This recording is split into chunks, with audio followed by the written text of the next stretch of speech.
네, 오늘 주신 하나님 말씀은 사무엘하 1장 11절에서 12절까지의 말씀입니다. 구약성경 사무엘하 1장 11절에서 12절까지의 말씀입니다.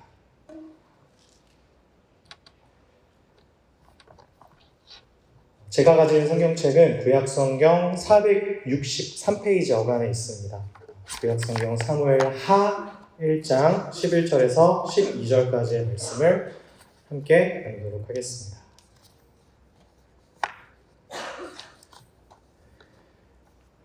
다 찾으신 줄로 알고요. 우리 함께 한 목소리로 합독하도록 하겠습니다. 11절, 12절 시작. 이에 다윗이 자기 옷을 잡아 찢음에 함께 있는 모든 사람도 그리하고 사울과 그의 아들 요나단과 여호와의 백성과 이스라엘 족속이 칼의 죽음으로 말미암아 저녁 때까지 슬퍼하여 울며 금식하니라. 아멘. 할렐루야. 네, 말씀 바로 나누도록 하겠습니다. 여러분 성경의 그 어떤 사람도 사실 이런 평가를 듣지는 못했습니다. 이는 내 마음에 맞는 사람이라 내 뜻을 다 이루리라. 이런 평가를 들은 사람 사실 한 명밖에 없어요. 그렇게 하나님 마음에 합한 자라는 칭호를 얻고 우리에게도 안겨주었던 사람. 성경에 등장하는 많은 사람들 중에서도 사실 정말 멋진 하나님의 사람이 있었다면 두말할 것 없이 다윗입니다. 다윗이 했던 고백들은 정말 아름답고 정말 위대하고 정말 놀랍습니다. 왕이신 나의 하나님이여 내가 주를 높이고 영원히 주의 이름을 순축하리이다. 네, 그리고 제가 정말 좋아하는 시편의 구절 중 내 평생에 그의 선하심과 인자하심이 반드시 나를 따르리니 내가 여호와의 집에 영원히 살겠습니다. 여호와는 나의 목자시니 나는 부족하지 않습니다. 네, 무엇보다 여러분 다윗은 골리앗을 대적하여 이겼던 사람입니다. 너는 칼과 창과 단창으로 내게 나오거니와 나는 네가 감히 모욕하고 짓거리는 그런 줄 알고 까부는 만군의 여호와의 이름으로 난 너에게 간다. 이렇게 정말 세상 한복판에서 하나님 우습게 여기는 악을 찢어버렸던 사람이 다윗입니다. 그렇게 다윗이 왕이 됩니다. 여러분 진짜 대단하지 않습니까? 그리고 이미 하나님께 기름 부음 받은 자로서 말하자면 여러분 하나님께 왕으로 예약되었던 사람이 다윗입니다. 그런데요, 오늘 여기서 다 다룰 수는 없지만 사무엘상 후반부 그리고 사무엘하 전체를 보면 여러분 이 다윗이라는 사람은 적지 않은 부분에서 너무 결정적인 실수와 너무 중차대한 죄악을 저지릅니다. 굉장히 숱한 실수와 죄악의 사실들이 역사로 박제되어서 남아있어요. 하필 성경에. 당연히 많은 갈등을 겪었던 사람이고요. 그 다윗의 인생을 좀 추적해 가보면 어떻게 하나님 마음에 합했던 사람이었다는 사람이 이토록 괴로운 삶을 살았을까? 왜 그렇게 다윗은 죄악으로부터 쉽게 벗어나지 못했을까? 이런 의문이 들 만큼 다윗은 굉장히 방황했고요. 인생을 낭비했었더랍니다. 우리 나사렛 예배자 여러분, 하나님 믿으시죠? 네. 예수 그리스도를 따르기 원하십니까? 네. 닮기 원하세요? 네. 예, 우린 고백합니다. 그런데 이 신앙이라는 게 참 어려워요. 오늘 이렇게 분명히 결단하고 고백한 것으로 우리 하나님을 정말 감동적으로 만나기도 하고요. 이따금씩 정말 뜨거운 마음에 결단을 하게 되지만 이상하게도 그 이후 현실적인 상황은 지금 여기에서 이 감동과 비례하는 것으로 우리를 만나주지는 않습니다. 여러분 적어도 지금 이번 주가 다들 그러고 계시잖아요? 아니세였어요? 네. 근데 우리 믿음은 여전합니다. 네. 믿습니다. 믿습니다. 할렐루야. 네. 믿는데 이 믿음이라는 게 내 현실 속에 어떤 좀 직접적인 대가로 행복으로 감동으로 화려하지 않아도 정결하게 사는 삶을 원하지 않잖아요. 우리는 화려하고 정결한 삶을 원하잖아요. 그러니까 감동으로 이어지지 않는 경우를 분명 우리는 경험하며 살아요. 그러니 여러분 애를 써서 교회를 나가고, 저는 정말 몰랐거든요. 머리 감고 머리를 말리는 게 얼마나 힘든 일인지를 저는 아내를 만나고 나서 정말 처음 알았어요. 머리 감고 말려서 교회 가니까 그렇게 힘드신 거잖아요, 여성분들. 그쵸? 네. 이 루틴이 여러분 때로는 수업을 가는 것만큼 즐겁지 않을 때가 있으시죠? 설교를 들어도 믿음이 중요한 거예요. 믿음이 제일 중요해요. 근데 이 믿음을 가지고 도대체 삶은 어떻게 살아야 되는 건지, 내가 믿고 있는, 또 내가 믿고 싶은 하나님과 저기 살아계신 하나님은 이게 좀 믿다 보니까 조금 많이 다른 분 같아요. 그렇다고 하나님께 여러분 무슨 또 책임을 요구할 수 있나요? 다 내 탓이지 뭐. 모르겠고 내 믿음이 부족한 거죠. 내가 죄인인 거야. 내가 잘못했네. 내가 아주 큰 실수를 할 뻔했어. 할 말이 없어요. 하라는 대로 조금씩은 이제 교회에서 세뇌를 당했기 때문에, 주일학교부터 차근차근 세뇌를 당해왔기 때문에 조금씩은 좀 최선을 다해보려고 하지만 이 최선이 이제 조금씩 지치는 것 같습니다. 우리는 오늘도 신앙을 고백은 하고 있지만 여전히 승리하지 못합니다. 답을 찾고 있지만 사실 시원하게 얻지는 못하고 있기 때문에 우리 오늘도 예배를 드리지만 우리의 마음은 아주 종종 메마르고 혼란스럽습니다. 그래서 하나님은 여기 멋있는 줄 알았으나 정말 이상했던 신앙인 다윗을 세워주셨습니다. 우리 12사도 찬양팀 여러분 옛날에 그 X세대 감성으로 만든 건지 모르겠는데 원래 사실 채플팀마다 다 구호가 있어요. 지금은 안 하는 것 같아요. 사실 찬양팀마다 다 구호가 있거든요. 근데 사실 그 원조격이 12사도라는 팀이에요. 구호가 뭐냐면 다윗처럼 예배하라 12사도 화이팅, 이게 구호거든요. 네, 그래서 이제 줄줄이 채플팀마다 뭐 생활신앙팀 변하지 않은데 뭐 생활 예수님을 자랑하라 뭐 이거였어요. 뭐 생활관 승리 막 이랬어요. 막. 네, 그때는 그랬습니다. 조여 셨어도 살아도 주를 위해 죽어도 할렐루야. 이런 구호가 이렇게 줄줄이 생겨났어요. 근데 여러분 다윗 얼마나 다윗이 대단하면 제가 아는 분은 예명을 다윗이라고 지었어요. 또 약간 독특하고 싶어서 다윗이라고 하면 다비드 이렇게 또 했어요. 그리고 또 학교에 보면 데이비드 뭐 이런 이름 가진 분들 몇 명 계셔요. 이거 좀 위험한가? 전 뭐 판사님 좀 주어를 말하지 않았습니다. 네. 이거 좀 편집해 주세요. 얼마나 대단하면, 그리고 사실 너무 훌륭하신 그 마틴 로이드 존스 목사님도 데이비드 마틴 로이드 존스라고 불리셨더라고요. 여러분, 그런데 여러분이 알고 계시는 것보다 다윗은 정말 지독하게 방황했던 사람입니다. 그리고 사실 인간으로서는 하지 말아야 할 죄를 저질렀어요, 다윗은. 그리고 굉장히 숱한 타협과 포기를 일삼았던 사람이 여러분 다윗입니다. 신앙과는 사실 완전히 반대의 길로 치달았었고요. 가서는 안 될 적국의 땅에서 자신의 피난처를 삼기도 했었고요. 왕이 되어야 할 사람이 그 와중에 구라를 쳐서 목숨을 연명하기도 했고요. 지 가족만의 안위를 위하여 비굴하고 치사하게 그냥 상황 자체에 집착했던 사람이 여러분 다윗이었습니다. 그가 했던 고백과 그의 삶의 간격은 정말 컸고요. 그는 한결같이 못했습니다. 자, 이제부터 말씀이 담고 있는, 그리고 말씀이 펼쳐내시고자 하는 이 다윗의 이야기를 여러분과 좀 해보려고 합니다. 그렇게 우리의 삶도 이 말씀에 닿기 원합니다. 할렐루야.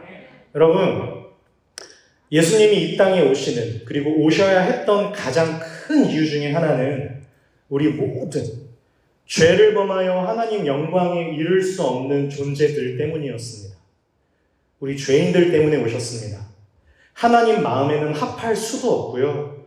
율법을 다 지켜서 이룰 수도 없고요. 하나님 기준에 합격점을 받을 수 있는 의인이 한 사람도 없기 때문에 예수님께서 이 땅에 오셨습니다. 모든 것을 주셨고 모든 것 아래 자유까지 인간에게 허락하셨지만 인간은 그 자유를 가지고도 심지어 우리는 한 번도 경험해보지 못한 에덴 동산이라는 가장 완벽한 조건, 가장 완벽한 환경에서도 사람은 타락했습니다. 여러분 그래서 꼭 기억하세요. 우리에게 필요한 건 에덴 동산이 아니라 하나님입니다. 그래서 하나님이 그 아들을 보내셨습니다. 그리고 그 아드님이 여러분 다윗의 자손으로 오십니다. 이 사실이 굉장히 중요하거든요.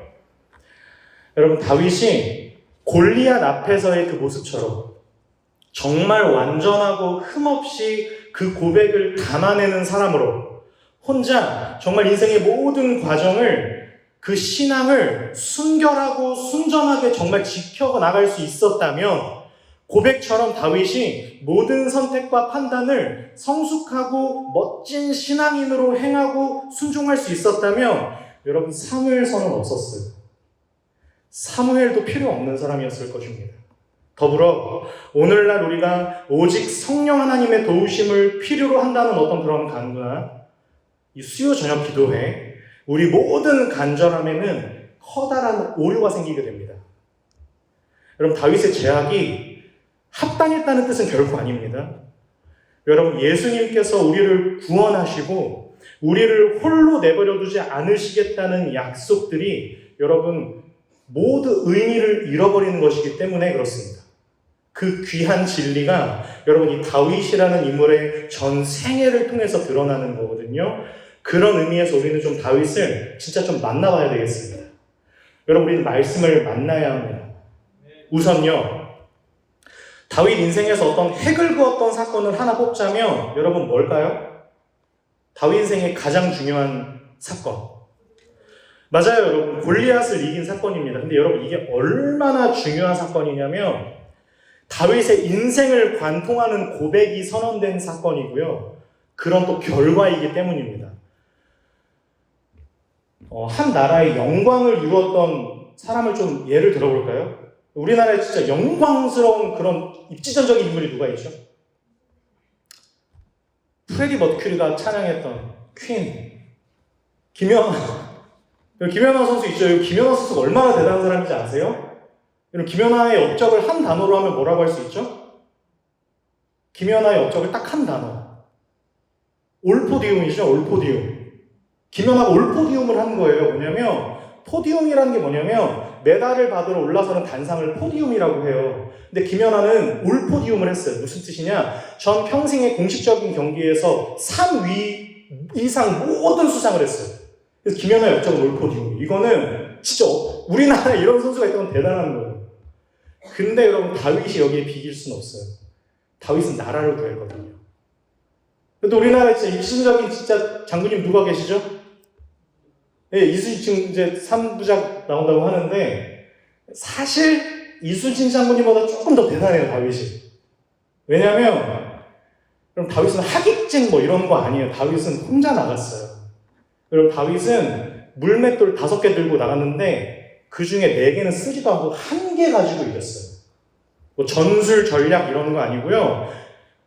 여러분 지금 저 외국에 막 내전이 벌어지고 난리가 나잖아요. 여러분 만약에 그런 나라에 미성년자가 혼자 나가서 전투한다고 생각해보세요. 말이 안 되는 얘기잖아요. 다윗은 군사가 아니고 소년이었는데 물맷돌 5개 중에 4개는 쓰지도 않고 1개 가지고 이스라엘을 그냥 적장을 무력화시켰다고요. 그러니까 우리 이 장군님보다 조금 더 대단한 거예요. 그런데 성경은 참 불친절하고 이상한 게요.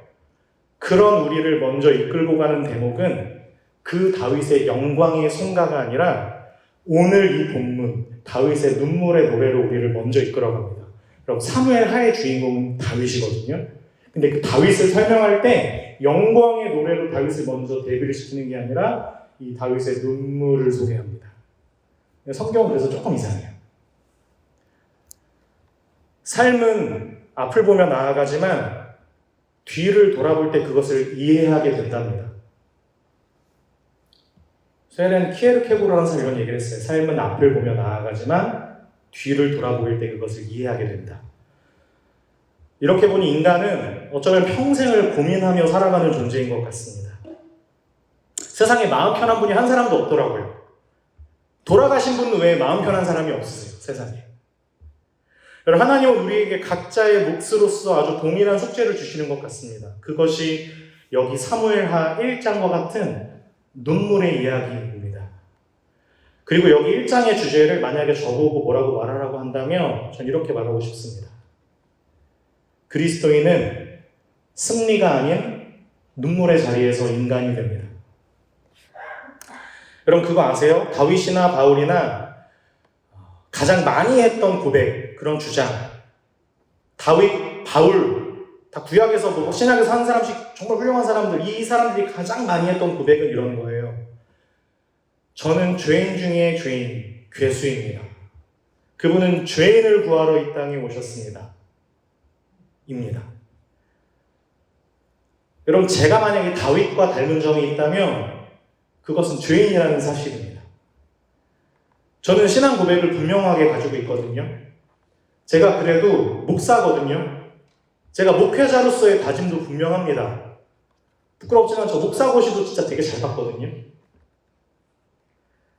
근데 저에게는 그 고백과 다짐과 포트폴리오에 걸맞는 힘이나 모양새가 좀 초라합니다. 저는 사랑할 힘이 없어요. 근데 저에게도 고백은 있거든요. 그래서 포기할 수도 없고 쉬운 승리로 주어지지 않는 이 현실을 또 어떻게 마주하며 살아가야 하는지 여전히 갈등하는 사람으로서 저는 다윗과 같습니다. 그래서 저는 설교를 준비하면서도 큰 위로가 되었습니다. 사랑하기 원하는 우리 나사렛 예배자 여러분, 우리는 어느새 도무지 성경을 통해 그리스도인으로서의 위로와 하나님의 일하심의 실제를 찾아보기 어려워하고 있는지는 않나요? 하나님이 말씀하시고자 하는 그 가치와 의미와 목적과 내용을 너무 놓친 채 우리 기독교인이면서도 성경으로 위로를 얻지 못하고 성경 외의 것으로만 회복을 다 찾아다니고 있는지 혹시 모르겠습니다. 우리는 다윗의 생애와 삶 속에 일어났던 모든 일들이 저와 여러분의 삶 속에 반복하여 일어나고 있다는 사실을 말씀을 통해 분명히 확인해야 합니다. 그렇지 않으면 우리는 다윗이라는 사람을 아주 중요한 부분에서 놓치게 되는 거거든요. 성경의 너무 중요한 대목을 잃어버리고 성경을 들고 다니는 것과 마찬가지입니다.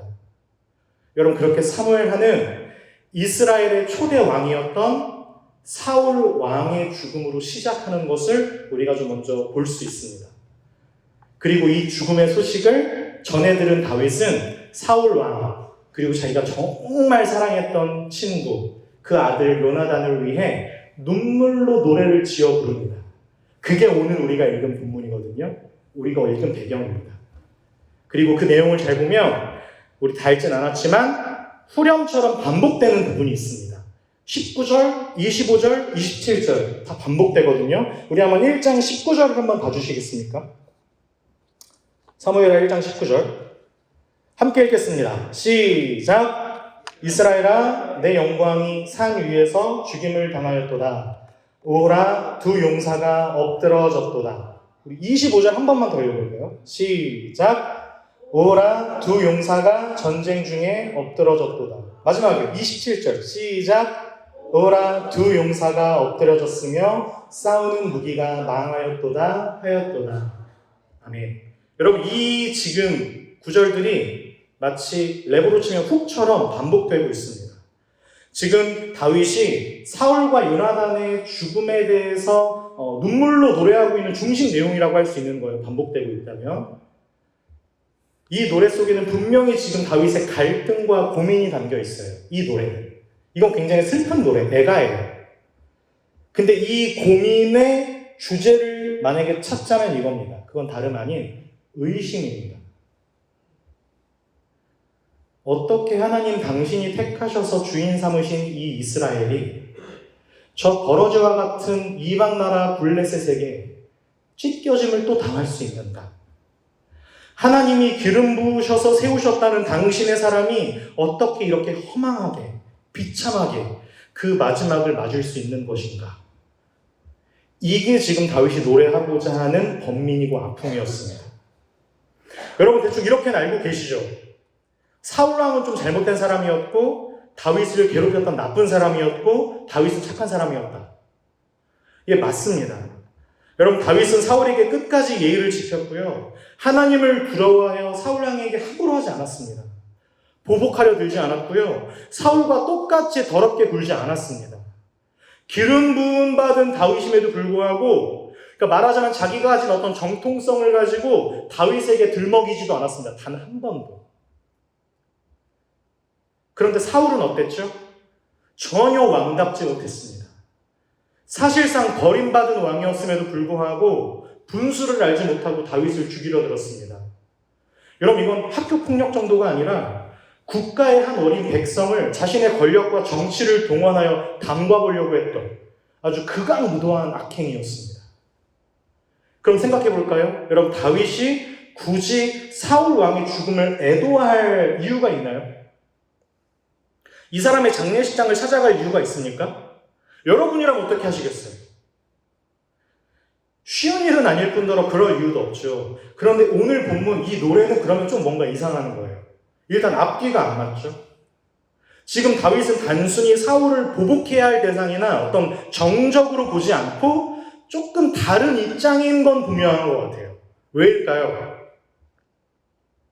우리 한번 생각을 해봅시다. 여러분 죽지 않을 것만 같았던 사울이 죽었습니다. 그리고 다윗은 사실 지금 어떤 심리 상태 내지 정서가 그 상태가 사실 썩 좋진 않아요. 지금까지 사울로 인해 충분히 괴로웠고 여러분 사실 사울을 다윗이 이해하기 어려웠을 거 아닙니까? 이런 마음이지 않았겠어요?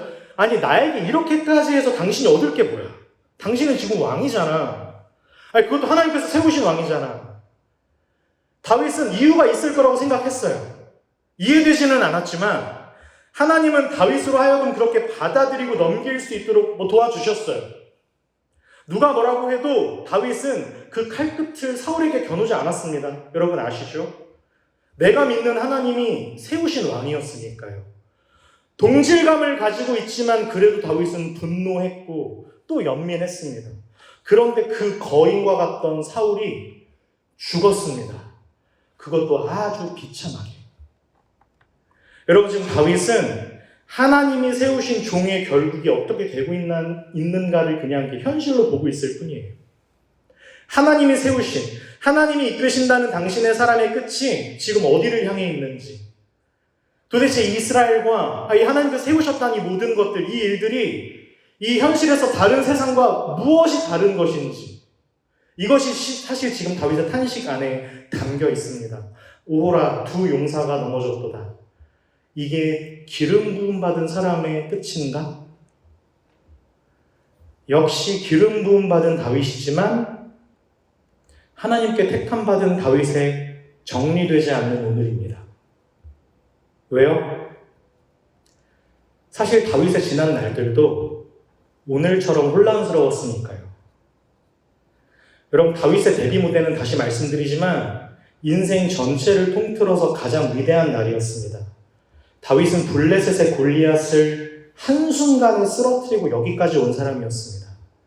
그때 다윗은 하나님만이 만군의 하나님이시며 온 우주 만물의 통치자이심을 분명히 고백했습니다. 아무도 그를 대적할 자가 없으며 아무도 하나님이 하시는 일을 방해할 수 없다는 것을 다윗은 알고 믿게 되었습니다.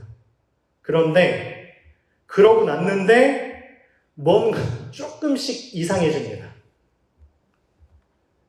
아니 왜 이렇게 출근은 하기 싫은 거예요? 아니 뭐가 이렇게 해결해야 하는 일이 많은 거예요? 공부 그렇게 열심히 했는데 왜 결과가 이래요?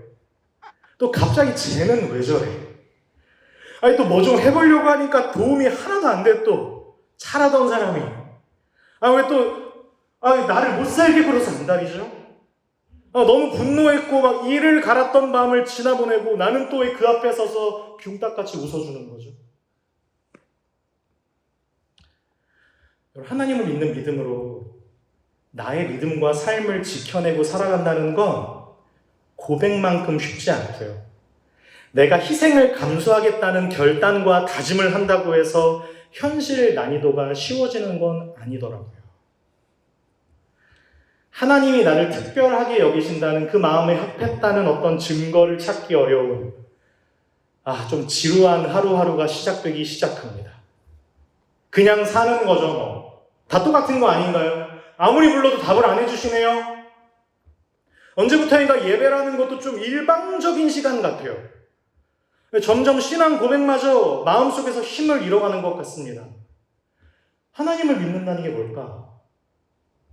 하나님을 믿는다는 게 뭘까? 기도도 조금 성실하게 해보려고 이제 밥 먹을 때만 하지 않고 출근 전에도 수업 전에도 책상 앉아서 이제 시작했어요. 기도도 한 3초 정도. 또 이 근방에서 용하다는 우리 황교유 여러분 마산대 작업지로가요. 나사렛 대학교는 교목실이 있죠. 네. 황 박사님도 찾아가 보고 아무튼 다 해봤는데 평범한 연애도 시작이 안 되네. 그런데 또 주변에는 가끔 막 기도를 했는데 이것도 해결되고 저것도 얻게 되었다는 이상한 사람들이 막 생겨나기 시작해요. 기도를 또 해보라는 둥, 더 진실되게 기도를 해보라는 둥.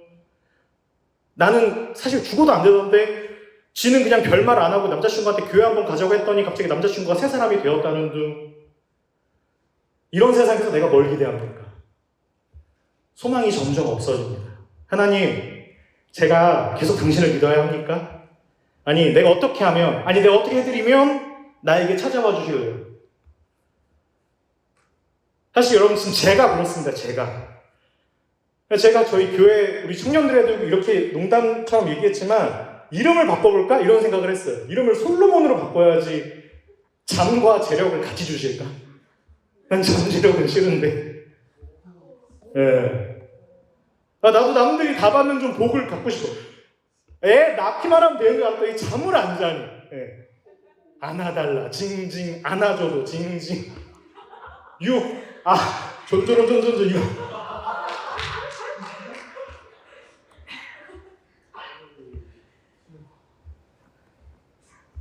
사랑하는 나사렛 예배자 여러분, 다윗이 그래서 중요합니다. 다윗이 이 해결되지 않는, 지금 다윗의 이 해결되지 않는 울음이 여러분 굉장히 소망입니다. 이 기록이 있어서 정말 소망인 거라고요. 여호와는 나의 목자시니 내게 부족함이 없습니다만 있었으면 우리 같은 사람들은 신앙생활을 못해요. 근데 여기 사무엘하 1장, 그것도 1장 첫 등장, 여기에 이 해결되지 않는 다윗의 눈물이 기록된 것이 복음입니다. 여기에 중요한 이유가 하나 있거든요. 여러분, 신앙이라는 것은 하나님에 대한 분명한 이해와 그것에 대한 고백입니다. 할렐루야. 믿음은 하나님에 대한 분명한 이해와 그것에 대한 고백이 따르는 것이 믿음의 시작입니다. 그러나 그 믿음이 한 인격과 영혼, 그 인생 안에 진정한 중심에 자리하기까지는 시간이 필요합니다. 그것이 다윗의 고백이 아니라 다윗의 생애 안에 담겨가기 시작하는 겁니다. 그 고백이. 두고두고 이야기할 텐데요. 여러분, 이 어지러운 현대 사회 영향 속 저와 여러분, 우리 신앙에 제일 흔하게 나타나는 부작용이 있다면 여러분 뭔지 아세요? 무슨 말이냐? 우리가 신앙을 가지고 살아가고 신앙에 대한 고민을 하지만 이 어지러운 현대 사회를 살아가고 이 현대 사회의 영향을 받다 보니 신앙도 어떻게 적용하는, 그래서 그 적용하는 과정 중에 어떤 부작용을 갖고 있는데 그 부작용을 이러는 거예요. 지금 당장 현실적인 필요에 대한 답에 대한 갈증입니다. 지금 당장. 여러분, 그래서요, 우리 너무 쉽게 스스로 착각하고 오해하고 있는 부분 중 하나가 있는데요. 여러분, 솔직히 여러분 살면서 지금 겪고 계신 어떤 문제들이나 어려움들이요, 여러분 사실상 여러분이 하나님 안에서 풀어나가는 경우는 여러분에게 거의 없다는 사실을 동의하세요?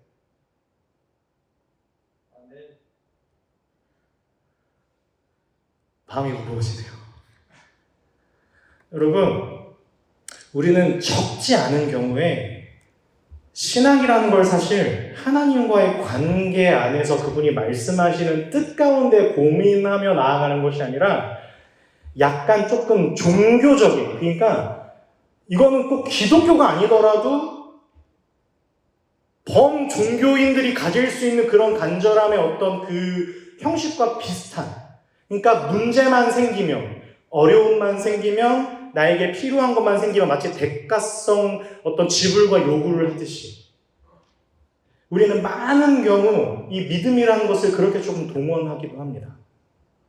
그런데요, 여러분, 하나님은 우리의 아버지셔서 이름 없는 신이 아니거든요. 하나님은 우리의 아버지셔서 그분은 최종적인 우리의 주관자이셔서 그분의 뜻이 우리 안에 담기는 것을 이 예배 시간에만 한정되이 절절하여 공급받는 것을 거부하십니다. 신앙이라는 방법으로 하나님을 수단 내지 어떤 기운 같은 것으로 삼아 우리 현실에 동원시키고자 하는 것을 하나님은 거절하십니다. 그것이 다윗의 삶이 가지는 의미, 우리의 삶의 과정이 가지는, 여러분이 존재하는 자체, 여러분의 존재 그 자체가 가지는 가치이기도 합니다. 여러분, 하나님 아버지께서는 내가 실제로 나라는 사람이 살아계신 하나님 그 당신 앞에 코람데오라고 하죠. 온전히 순종하여 나에게 벌어지는 모든 현실, 모든 상황 속에서 하나님의 사람으로 반응하고 생각하고 고민하고 결정하는 인격적인 존재가 되기를 원하십니다. 하나님 마음에 합한 자녀가 되기를, 그렇게 우리를 붙들어 매시는 것, 그것이 신앙생활이 되는 것입니다. 그리고 아버지는 자녀를 키우는 것입니다. 이 일은 이제 제가 제 아들에게 아빠 해봐 이렇게 하겠죠. 그럼 얘가 이제 아빠 하겠죠. 아이고 잘했다. 여러분, 이 아이가 크는 일은 그걸로 끝나는 문제가 아닌 거예요. 하나님 사랑합니다. 아이고 잘했다. 이걸로 끝나는 문제가 아닌 거라고요. 여러분, 그래서 예전에도 한번 설명한 적이 있는 것 같은데 성경에 하나님은 그 자녀를 징계하신다고 하시는데 그 징계라는 뜻이 사실 우리 입장에서 조금 무거운 단어로 들리잖아요. 그 징계의 사실 원어가 제가 알기로는 파이데이아라는 단어거든요. 근데 그 파이데이아에서 파이디오, 어린이라는 단어가 나온 거예요. 그러니까 파이데이아는 뭐냐면 사실 우리는 징계라고 번역했지만 조금 그걸 더 정확히 번역하자면 자녀를 만드는, 자녀 훈련 이런 뜻인 거예요. 그러니까 그게 우리 좀 징계라고 번역이 됐어요. 여러분, 아버지께서 자녀를 키워내는 것이, 그래서 그 아들에게 징계하시는 거예요. 훈련시키시는 거예요. 여러분의 분명한 신앙 고백이 정체성의 내용은 아니기 때문에 그래요. 인생 수업, 인간 수업을 통해 배우고 담고 살아내는 것입니다. 무엇을요? 무엇을 배우는 거예요? 내가 아무리 홀로 노력해도 소용이 없다는 것. 내가 아무리 스스로 발전하고 다듬어가고 채워가는 것으로는 불가능하다는 것. 우리 모두에게는 은혜가 필요하다는 것. 저와 여러분에게는 하나님이 필요하다는 사실을 우리 전 인생을 통틀어 배우게 하시는 것입니다. 그럴 수밖에 없는 자리로 그 자녀를 인도해 가시는 것입니다. 이것이 약속된 여러분의 삶. 그래서 여러분, 우리의 삶을 영생이라고 하는 것입니다. 영원히 그 뜻 안에서 생명을 가진 자로서의 삶. 영생입니다. 이것을 가르치기 위함이 사무엘하의 기록 목적이기도 하고요. 승리 한 번으로 끝나지 않았던 다윗의 그 지난한 생애. 우리도 지금 조금 이해가 안 되고 잘 모르겠지만 이렇게 막 뚜벅뚜벅 걸어보고 있는 우리 인생 과정의 의미입니다. 하나님은 그 고백의 진정한 내용을 다윗 안에 담아내시고 다윗의 그 입술을 통해 받아내십니다. 하나님은 포기하지 않으셨고요. 그렇게 다윗은 다윗이 되어갑니다. 우리 마지막으로 시편 145편을 PPT로 한번 띄워주시면 감사하겠습니다. 시편 145편 우리 13절에서 17절 말씀을 우리 PPT를 보고 함께 한번 읽어보도록 하겠습니다. 시작! 주의 나라는 영원한 나라이니 주의 통치는 대대에 이르리이다. 여호와께서는 모든 넘어지는 자들을 붙드시며 비굴한 자들을 일으키시는도다. 모든 사람의 눈이 주를 앙망하오니 주는 때를 따라 그들에게 먹을 것을 주시며 손을 펴사 모든 생물의 소원을 만족하게 하시나이다. 여호와께서는 그 모든 행위에 의로우시며 그 모든 일에 아멘. 여러분 이 말씀을 잘 보시겠어요? 여호와께서는 그 모든 행위에 의로우시며 그 모든 일에 은혜로우시다는 사실을 다윗이 정말 알게 된 것입니다. 모든 행위에 하나님은 의로우시다. 여러분 이게 다윗의 전평생을 관통하는 고백입니다. 조금 제가 우리 언어로 번역해 볼까요? 하나님, 내가 홀로 나 스스로를 책임지지 않게 도와주시옵소서. 나의 인내심을 너무 의지하지 않게 도와주시옵소서. 사람들이 착하다 하는 걸 그렇게 신뢰하지 않게 좀 도와주시옵소서. 사람들이 잘한다 하는 걸 너무 보상 삼지 않게 도와주시옵소서. 내 홀로 스스로 나를 책임지는 인생이 되지 않게. 하나님, 그것이 아니어야 합니다. 그래서 그 사람이 아니어도 괜찮습니다. 그 자리가 아니어도 됩니다. 이때가 지금 아니어도 괜찮습니다. 하나님 나를 놓지 말아 주시옵소서. 하나님이셔야 합니다. 하나님이 나의 결정에 나에게 일어나는 모든 일에 은혜를 베푸시고 능력이 되어 주시옵소서. 당신이 나의 전부이십니다. 이 신앙을 고백하게 하시는 것입니다. 이 고백을 이렇게 연출하거나 연기해서 하는 게 아니라 누가 시켜서 하는 게 아니라 등 떠밀려서 하는 게 아니라 아니면 치기 어린 어떤 자존심을 가지고 나아가가지고 막 이러는 게 아니라 여러분 왜냐하면 나중에 이제 알게 되시겠지만 그 멋진 승리의 노래를 불러놓고 다윗은 인생의 가장 최악의 악의 범죄를 저질거든요. 그러니까 사실 그 고백의 내용이 다윗에게 담겨있지는 않은 거죠. 골리앗을 이겨놓고 밧세바를 범하는 다윗이거든요. 믿음이 없어서 그런 게 아니고요. 하나님 몰라서 그런 게 아니라고요. 다윗은 몰랐어요. 내가 어떤 존재인지를. 이 고백을 다윗 스스로가 하게 하기까지 하나님은 다윗을 살게 하시고요. 다윗을 원하는 대로 이끌어가지 않으십니다. 그리고 하나님께서 펼쳐놓으신 생을 한밤 동안 날지날지 하다가도 다시 깨워서 살게 하십니다. 살아내게 하십니다. 안 살면 어쩔 건데 졸업해야 될 거 아니에요. 뭐 그렇다고 학교를 안 갈 수는 없잖아. 남친이 헤어졌다고 또 공부를 안 할 수는 없잖아요. 살아내게 하십니다. 여러분 다윗은 특별히 멋있는 사람이 아닙니다. 여러분 성경에 사실 그런 사람 한 명도 없어요. 성경에 특별히 멋있었던 우리가 존경해야 할 만한 신앙이들 한 명도 없어요. 저는 그걸 또 주장하고 싶어요. 한 명도 없어요. 한 사람도 없어요. 하나님이 다 은혜를 베푸신 거예요. 노래를 더 잘해서 다윗이 시편을 많이 기록한 게 아니에요. 할 줄 아는 게 많아서 어떤 특정한 달란트가 있어서 쓰임받은 것도 아니라고요. 하나님이 그의 목자가 되셔서 제 갈 길로 향하고자 하는 망나니와 같은 다윗을 붙드시는 것입니다. 약속하신 승리의 길로 이끄시는 주인, 그의 아버지가 되셨습니다.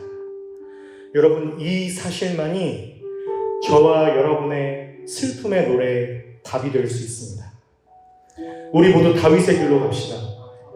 나중에 10왕들을 평가할 때 다 이렇게 평가해요. 그 왕은 다윗의 길로 갔더라.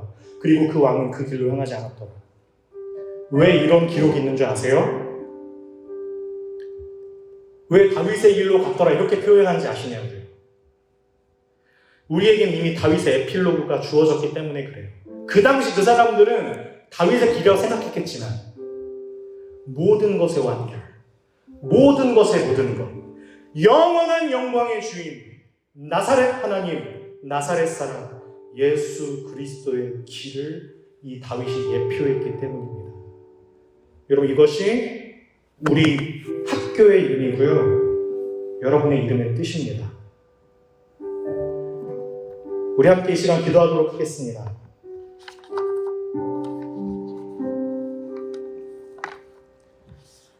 우리 잠잠히 한번 이 시간에 기도할 때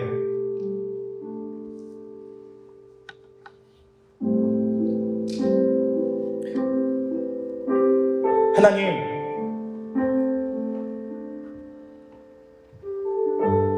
나에게 허락하신 이 귀한 생명,